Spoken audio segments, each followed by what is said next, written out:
Good afternoon to you. Mark Sudduth, HurricaneTrack.com, here with your hurricane outlook and discussion, the first one of the 2016 hurricane season.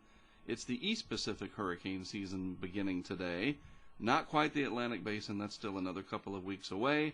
Nevertheless, this is the hurricane outlook and discussion. We can shed the off-season part of it because it's time to start talking about hurricane potential, especially for the Eastern Pacific. And as you can see during this time frame, May the 10th through the 20th, and we're right in the middle of that, obviously. We have had 8 development areas over the past 100 plus years or so, and therefore it is time to start thinking about that again. Folks along the Pacific coast of Central America and Mexico up through the Baja, and even parts of the southwestern United States need to pay attention between now and, let's say, mid-November, because any potential tropical cyclones that develop in the Eastern Pacific could affect you either directly or indirectly. We will talk about some of those impacts in just a moment. Looking at the next 10 days coming up at the last third of the month, a few more areas pop up here, more active in the Eastern Pacific, and then you have a few more areas popping up in the Atlantic as well, which we will begin talking about in earnest, more or less, in the next couple of weeks or so, unless something pops up between now and then to sort of move that up a little bit. On average, you can expect right around 15 to 16 named storms in the Eastern Pacific, 8 to 9 hurricanes, something like that. This is adjusted each year as the databases get upgraded, and anywhere from 3 to 4 intense hurricanes, or Category 3 or greater. That's what you would have in an average year. This goes through 2009. I think if you advanced it to 2010, this would be 16, probably this would be 9, and this would be 4. But you get the idea. It's usually fairly busy in the Eastern Pacific. And going back to these maps here, you can get tracks a lot of times that head off in this direction into the open water, something like that. But occasionally, when you erode that high pressure out here with a trough off the west coast of the United States, some of these tracks can turn inland towards mainland Mexico. Very rarely will they come in down here further south towards Central America proper, and then once in a while you'll get them coming up towards the Baja and even into the southwest United States, like we saw a couple of times in 2014. One of the things that we will be watching is the sea surface temperature profile. This is the anomaly, the departure from normal, either above normal or below normal. And you can see here we have this ribbon of cold right along the equatorial region. That is the developing La Nina. And in the southeast Pacific right here, water temperatures running above normal. But in the areas west of, we'll call it central Mexico, and certainly south and west of the Baja, right through here, there are certainly a few chunks, if you will, of colder than average water temperatures right now. We'll see how this evolves over the next several months. But all in all, it should probably be at least an average season, maybe a little bit above so, since we do have this lingering warm water here in the southeast Pacific. We'll see what happens with that. NOAA, National Oceanic and Atmospheric Administration, will be releasing their outlook for the hurricane season for the Atlantic and the Pacific here within the next week to 10 days or so, and we'll see what happens with that. Notice, too, how the very cold water compared to average is beginning to encroach at least the northwest chain of pearls out here. By the way, Hawaii is in the Central Pacific Hurricane Center area of responsibility, and yes, I will be discussing any potential threats to Hawaii. But the main focus will be, as it should be, because more activity will happen in this region, what might threaten Mexico, the Baja, and rarely something will cross over into the Gulf of Mexico.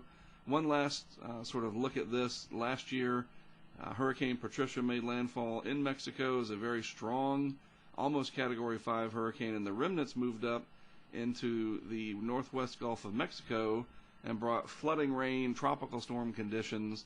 So the bottom line is these impacts can extend far away from where the landfall takes place, and you can sometimes have powerful hurricanes that die off way out to sea, and then the swells radiate out from them, reaching Southern California and the Baja, creating awesome surf conditions, but those can be also deadly surf conditions, and in some cases even damaging surf conditions when those swells pile up on top of each other and you get these incredible breaking waves along the shore. So there's a lot to keep up with even though these might not make landfall. And we'll track all of that this season. So here we are at the National Hurricane Center, sort of the mothership of everything, if you will. And lo and behold, we do have an area, a yellow X out here for today. What does that mean? Well, it's an area of low probability for development over the next 48 hours. Only 10%.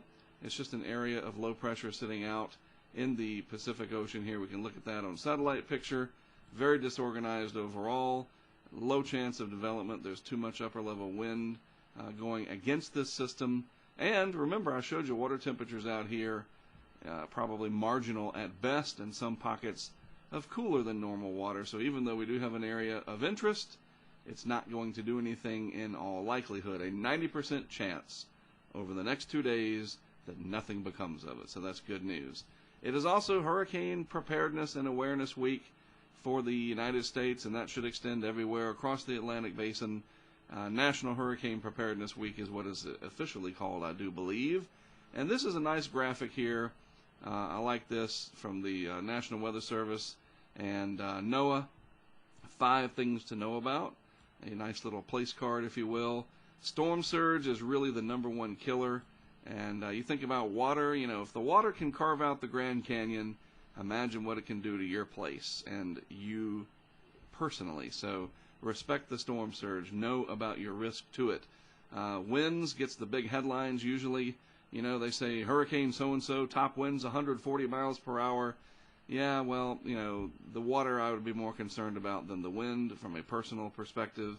And then you have inland flooding, and these are not necessarily in the order of, like most importance, even though I would say storm surge is.